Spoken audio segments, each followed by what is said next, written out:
Hello guys and welcome back to my YouTube channel, John D TV, your agriculturist.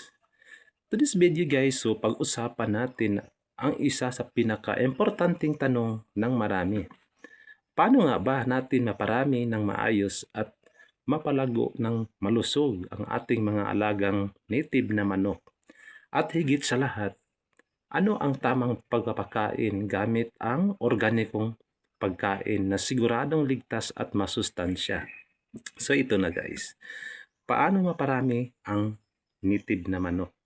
So guys, first thing first, to multiply our chickens effectively, kailangan natin ng tamang pangangalaga. Siguraduhin may sapat na espasyo sila para makagalaw at makapagpahinga ng maayos guys. So enough space keeps them stress-free and ready to breed. Pumili ng malusog na inahin at tandang na walang sakit. Choose healthy breeding stock for strong chicks. Panatilihing malinis at tuyo ang kanilang kulungan para iwas sakit. Clean and dry shelter prevents diseases. Bigyan sila ng sapat na oras para magpahinga at magpisa.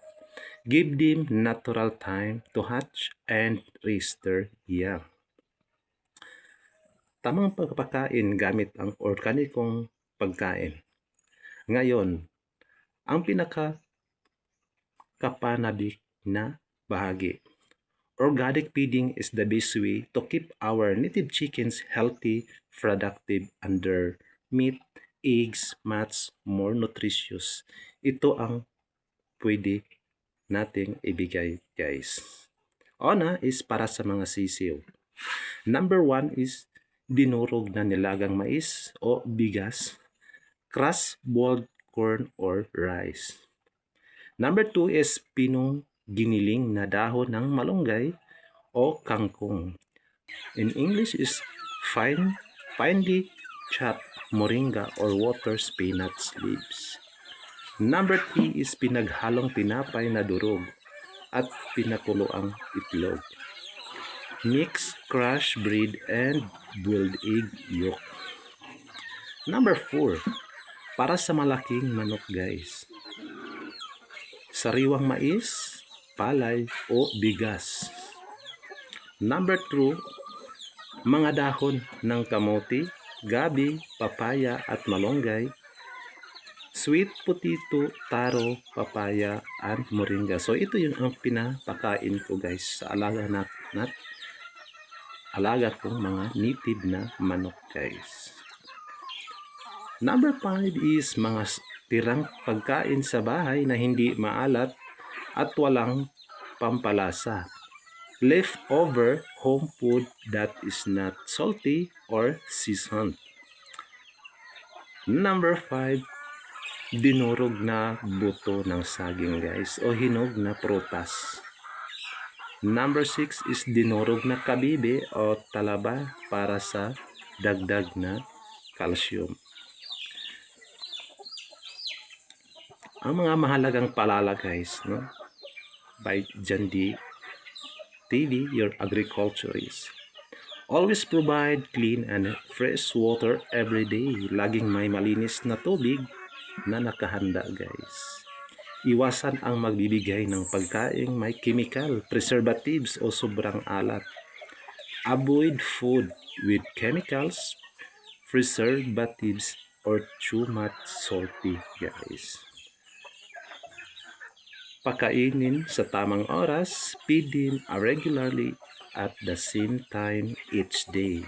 So, ito guys, kapag sinunod natin ang mga ito, hindi lang dadami ang ating mga native na manok guys. Lalakas din sila, iwas sakit at mas masarap ang kanilang itlog at karne.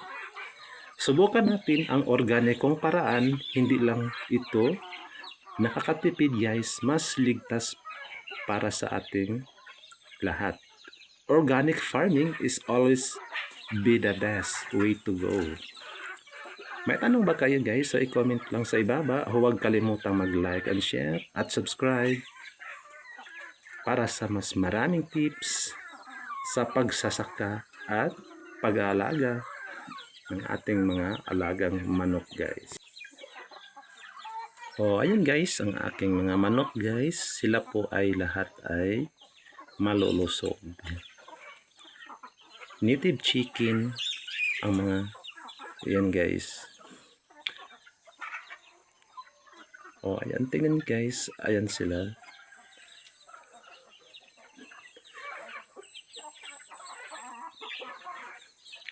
Araw-araw yan pinapakain every morning and afternoon.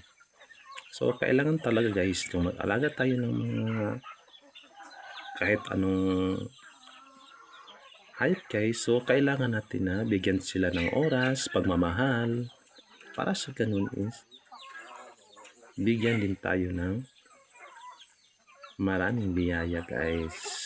So sunod nating vlog guys, so pag-usapan na naman natin kung paano gamutin ang mga alaga nating manok na native na gamit ang ating natural na pamaraan guys. So sa gustong mag-alaga ng mga native na manok dyan, so sundin nyo lang yung mga sinasabi ko guys. Tiyak na maparamin nyo guys ang inyong mga alagang manok guys, kagaya nito guys sa akin guys. Eto guys, ito sila guys is dagdag income na rin sa atin guys. Malaking tulong guys kasi alam nyo ba kung magkano yung bintahan guys ng native ng manok is nasa 260 per kilo guys. So malaking tulong na rin sa atin yan guys. Mag-alaga tayo for extra income guys. So may pang-ulam ka na, magkapera ka pa guys. So kailangan lang talaga sipag at tiyaga guys, at saka samahan nyo rin ng dasal guys.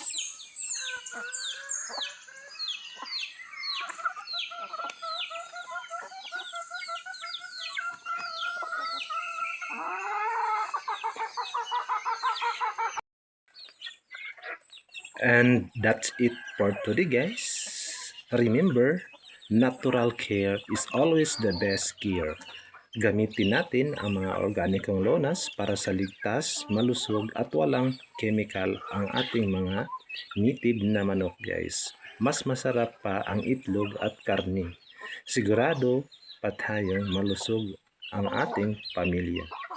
Prevention is the key and nature has the cure. Kung may tanong kayo guys, mag-comment lang below. Huwag kalimutan mag-like and share and subscribe para sa more farming tips and organic care. And this is John D TV, your agriculturist. See you again next vlog. Stay healthy everyone. I hope you enjoy this video guys, and God bless everyone. Happy farming and God bless. Bye bye. Bye bye guys.